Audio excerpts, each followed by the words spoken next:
Faatiha, I was laughing, and I love it when you say, when I was little. And I thought, that's going back a long way, isn't it? It's like, you were fantastic. Well, listen, we'll have to get you... Yeah, another round of applause. There's a like that here. You're watching the World Cleanup Day show, coming to you live from beautiful Tallinn in Estonia on the Baltic Sea.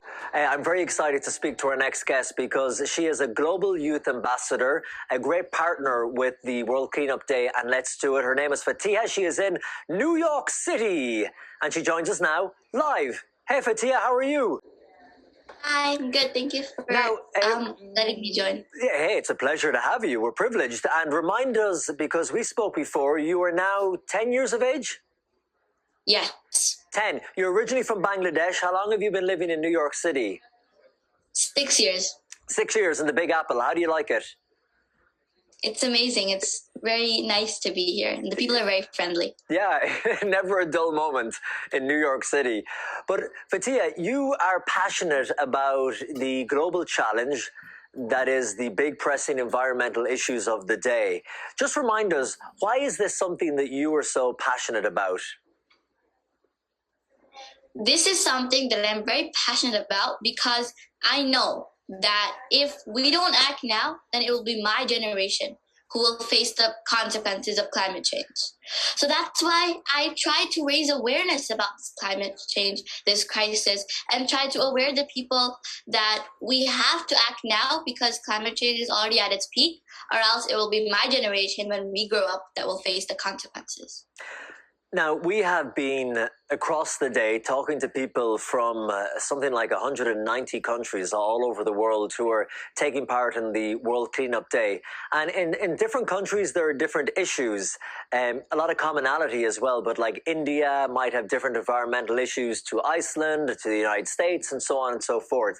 For you, Faatiha, when you look around the world, what do you see as the biggest challenges to the environmental crisis in the world today? The biggest challenges that I think is that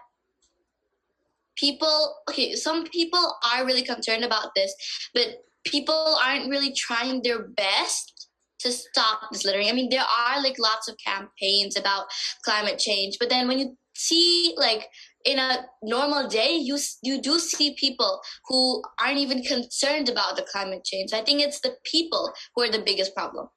Wow. And when you say they don't seem concerned, do you think it's because they are not educated and they don't realize the severity of it? Or Yes. maybe that they do know, but they just don't care? Maybe some of them live in third world countries where they have other problems to worry about. What do you think it is? I think it's a mix of all three that you said. Okay. Yeah, I suppose, right. In different territories, different ones apply to different people. So how do we combat that? How do we tackle that? Because without people feeling motivated to change it, it's never going to change, is it? No, it's not. I think we could educate the people about this climate crisis for those who don't like really understand it yet. So we could teach them or educate them about the climate crisis. And we could, like, we're already doing this, but we can also create more campaigns and also raise awareness about this and have more events where people can come together and really understand what's going on in the world. So not only educating people, but also coming together. And Faatiha, people have been saying for so many years now they're going to implement changes, they're going to really get behind legislation and so on. And I know that just recently you spoke at the United Nations there in New York. What was your message to the United Nations? That was on September 9th, so it was almost like, I think, last week. And my message in the United Nations there was actually, I put a story about Bangladesh, right? So this girl named Asha and how she's facing the problems of climate change and how the treaties and the agreements are impacting her on her life. And I spread the message that the consequences and the bitter experience that the people of Bangladesh are facing right now will soon affect us all. So my message was to really aware the people and so that they could actually understand what was going on, I put the story of Asha, which is a girl from Bangladesh. And what is the story of Asha from Bangladesh, Faatiha, and what are the challenges that are facing her and her family in Bangladesh? So Asha, she was born in 1992. And that was the year of the adoption of the United Nations Framework Convention on Climate Change. And this convention was a great hope to her family because the immediate last year, in 1991, they faced the most extensive, deepest, and they faced the cyclones, right, that killed lots of people and showed the real consequences of climate change. So when that year the leaders adopted that framework, it was a real hope to her family. So that's why they named her Asha, because Asha is a Bengali word and Asha means hope. Ah, I see. Okay. And that's why her parents. Sorry to cut across you, Faatiha, because of the delay here. But do you find that the politicians and like the UN, do they listen? I know Greta Thunberg recently famously said, enough blah, blah, blah from politicians and more action. What do you think? I totally agree with Greta Thunberg because I think that our leaders may be sitting in the conference room taking a sip of mineral water, but what really matters is what they're talking about. And even if they do talk about it, we do not see them implementing it in the real world. Yeah, so many of them say it because it is popular and it gets the popular vote. But then if they don't really push to make the change, it's not worth the paper that it's printed on. Yeah. And do you ever get disheartened, Faatiha? I know you're 10 years of age, but you're so much wiser for your age. But when you look around at the world and you see, as you mentioned, the cyclones in Bangladesh, I was in South Sudan a few weeks ago, and they had severe flooding. Now they have severe drought, meaning that they're going to be facing a famine in the country and mass starvation. So do you ever get disheartened when you look around the world and think, this is so big, the problem? How would we fix this?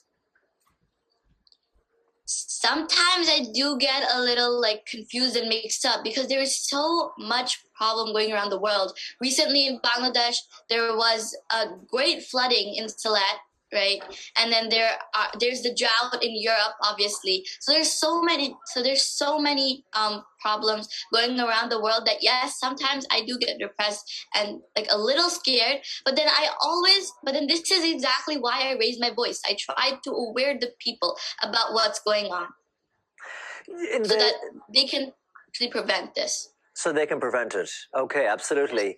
And Faatiha, in Bangladesh, where you're from, and let's say India, Pakistan, many countries that are still developing, I've heard people from those countries before say it's okay for the West and developed countries in Europe and the United States to start to reduce their CO2 emissions and from coal-burning power plants or whatever the case may be.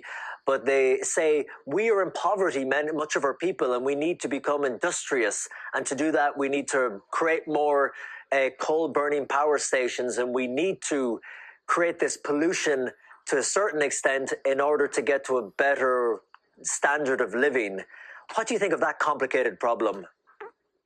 Well, I think that some of the people, it's not true that everyone says it, but some of the people, it is true that some say it, but some of the people that do say it should know that here in the West, in America, in here, it's not okay either, because we know that there are lots of wildfires going on, hurricanes and cyclones. There are lots of things going on in the West, like the wildfire in California that just happened.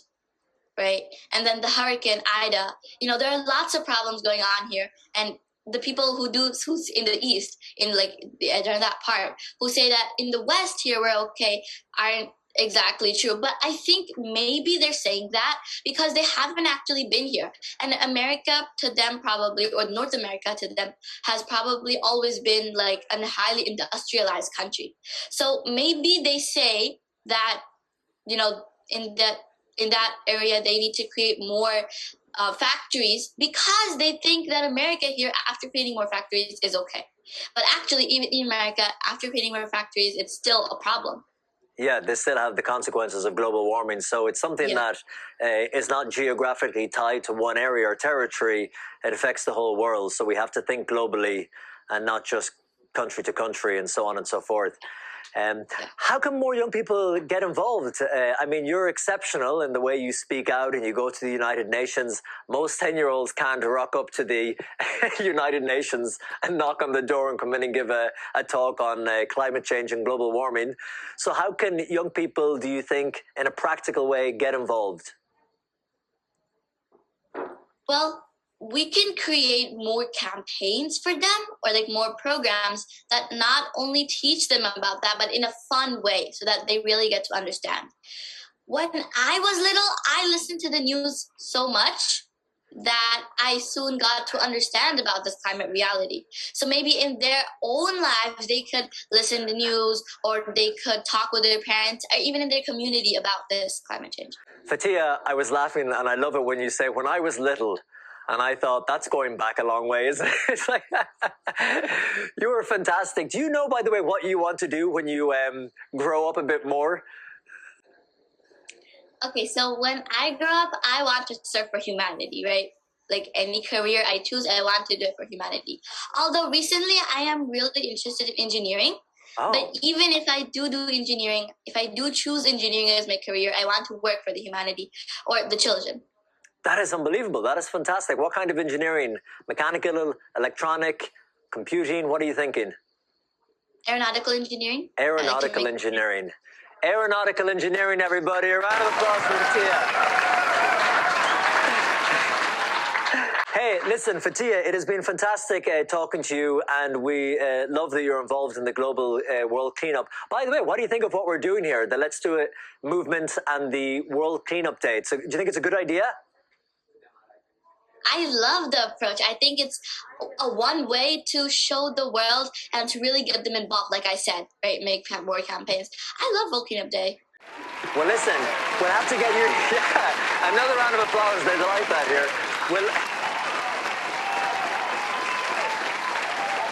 Hey, Faatiha, we'll have to get you here to Tallinn, Estonia some year so you can be here at the broadcast centre when it happens. But for just now, we want to thank you for being here with us and for imparting some of your wisdom. And enjoy the rest of your day, Faatiha, there in New York City. Yep. Thank you. Bye, Faatiha. Thank you very much. Goodbye from Tallinn. Bye. Bye.